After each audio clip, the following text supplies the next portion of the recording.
बिस्मिल्लाहिर्रहमानिर्रहीम। मेरे अज़ीज़ दोस्तों, आप सबको NAQ TV4 पर खुश आमदीद। मेरे अज़ीज़ दोस्तों, आइए आज हम आपको इंडिया और पाकिस्तान की फ़िज़ाओं पर जो इंडिया की शिकस्त के तिरही लम्हात लिखे गए और उसके जवाब में इंडिया का क्या जवाब हो सकता है, उसके बारे में आज हम कुछ चर्चा करेंगे। कुछ अपनी मालूमात में इजाफ़ा करेंगे, कुछ आपकी मालूमात में इजाफ़ा करेंगे, आपके सामने हालात रखने की कोशिश करेंगे। आने वाले वक्त में इंडिया और पाकिस्तान के दरमियान क्या हो सकता है, क्या हालात इतने ख़राब हो सकते हैं कि इन दोनों एटमी मुल्कों के दरमियान एटमी जंग हो सकती है या नहीं हो सकती। अगर हो सकी तो इसके नुकसानात क्या होंगे।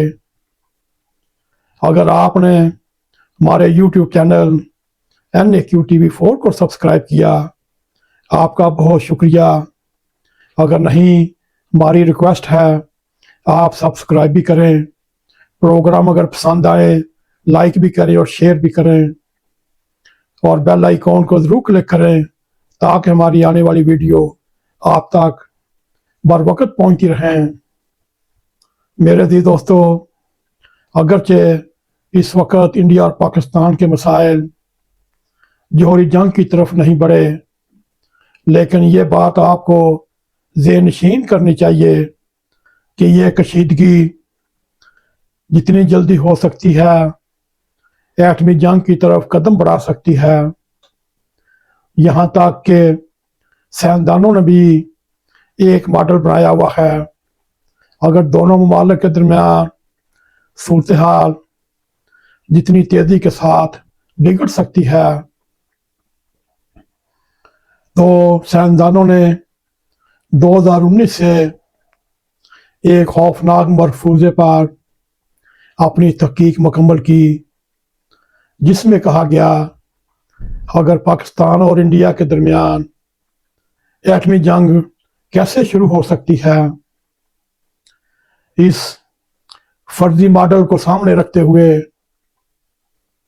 इस साल सन 2025 में इंडिया की पार्लियामेंट पर अक्सरियत पसंदों के हमले, पाकिस्तान और इंडिया में एटमी जंग का आगाज हो सकता है।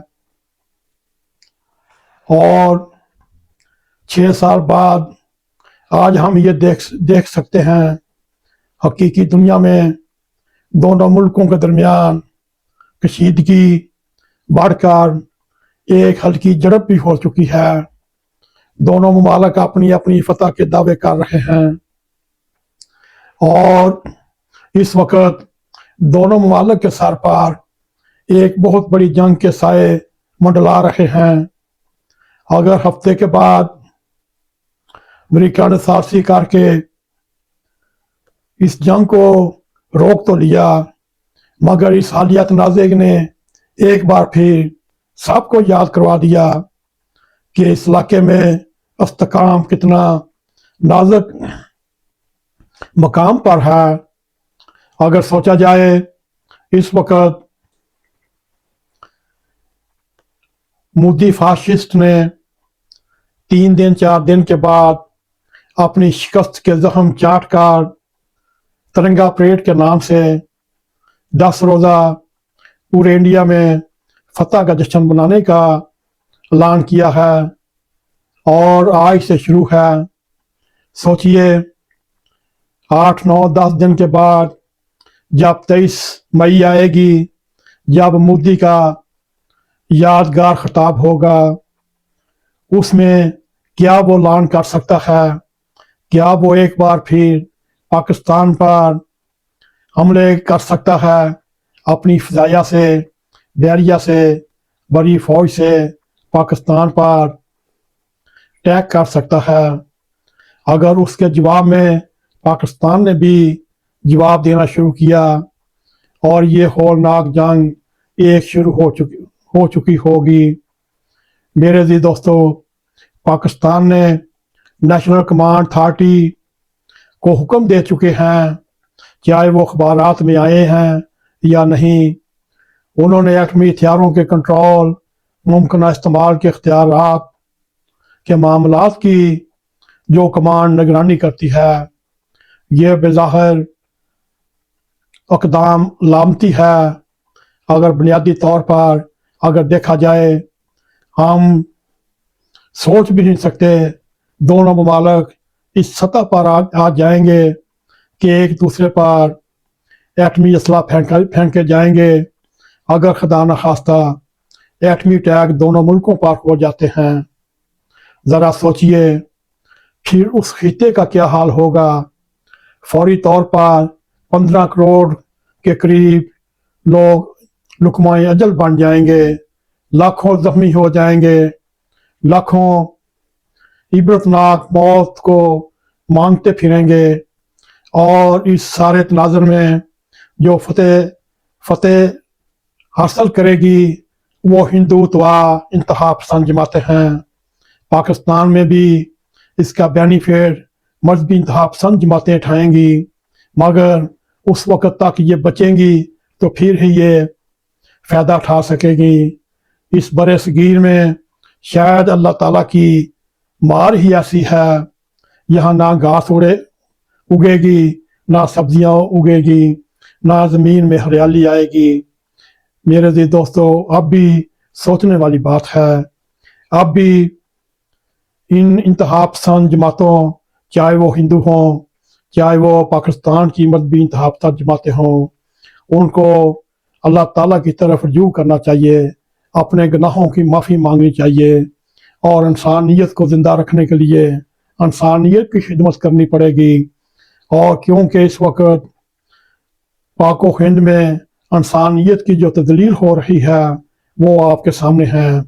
इंडिया की भी मिसाल सामने रख लें, जैसे वो हर अक़लीती जमात की तजलील करने पर माहिर हैं, इसी तरह पाकिस्तान में भी मजहबी इंतहा पसंद जमातें अक़लीतों को रहने के हकूक़ नहीं दे सकती। उनका रहना दुश्वार किया हुआ है, उनके कब्रिस्तानों को बसमार कर रहे हैं, चाहे वो हिंदू हों, चाहे ईसाई हों, चाहे अहमदी हों, चाहे सिख हों। मेरे अज़ीज़ दोस्तों, जब तक दोनों कौमें अल्लाह ताला को राज़ी नहीं करेंगी, ये उतनी देर तक अमन का चेहरा नहीं दे सकेंगे। मेरे अज़ीज़ दोस्तों, अगर सोचने वाली बात यह है, अगर ये दोनों मुल्क सही सलामत रहेंगे, आपस में बातचीत करेंगे और तरक्की याफ्ता ममालिक की तरफ कदम पर कदम मारेंगे, अपनी आकबियत संवारेंगे और 2 करोड़ के करीब अवाम की खिदमत करेंगे, जहालत के खिलाफ लड़ाई करेंगे, गुर्बत के खिलाफ युद्ध करेंगे और तलीम के हक में जहाद करेंगे और 2 अरब लोगों को मियार ज़िंदगी बुलंद करने में मदद देंगे। यही उनकी इंसानियत की खिदमत होगी। अगर इंसानियत के रास्ते में रुकावटें डालेंगे, अल्लाह ताला इन हिंदुओं और इन कौमों को सफ़ा हस्ती से मिटा सकता है और सारी उम्र 5 बच्चे पैदा करते रहेंगे। अब भी वक्त है, क्योंकि गजा का कसाई, गुजरात का कसाई एक पेज पर हैं। उनकी यही कोशिश है किसी तरह पाकिस्तान को दूसरा गजा बना दिया जाए, पाकिस्तान को तबाह बर्बाद कर दिया जाए। अगर पाकिस्तान भी अपनी आई पर आया, वो फिर उसके दिन में होगा, हम नहीं तो तुम भी नहीं, पाकिस्तान नहीं तो इंडिया भी नहीं। मेरे जी दोस्तों, अब हमारी दुआ है अल्लाह ताला पाक व हिंद पर, बड़े सगीर पर, पाकिस्तान और इंडिया पर अपना रहम फरमाए। दोनों मुल्कों की सियासी क़यादत, फौजी क़यादत को समझने की तौफीक अता फरमाए और अमन की तरफ रुख करना पड़े। अमन को सामने रखना पड़ेगा ताकि 2 अरब लोगों की ये खिदमत कर सकें। दिल से बुग़्ज़, नफ़रत, अना, ज़िद ख़त्म करना पड़ेगी, वरना इनका दुनिया से नामो निशान मिट जाएगा और फिर अल्लाह ताला का नाम हर वक्त बुलंदी पर रहेगा। मेरे जी दोस्तों, आइए आखिर में रब्बे करीम से दुआ करते हैं, अल्लाह ताला इन दोनों कौमों को समझने की तौफीक अता फरमाए, अपने अपने मुल्कों में अक़लियतों के साथ रहम करना सीखें और गुर्बत के ख़िलाफ़ लड़ाई करें, जहालत के ख़िलाफ़ युद्ध करें और अमन व अमान के लिए अपना सब कुछ कुर्बान कर दें। अल्लाह करे ऐसा ही हो। अगर आपको हमारा ये प्रोग्राम पसंद आए, लाइक भी करें, सब्सक्राइब भी करें, शेयर भी करें, बेल आइकॉन को क्लिक करें ताकि हमारी आने वाली वीडियो आप तक पहुंचती रहें। इसी के साथ हमें इजाज़त दें। अस्सलामु अलैकुम व रहमतुल्लाहि व बरकातुहू।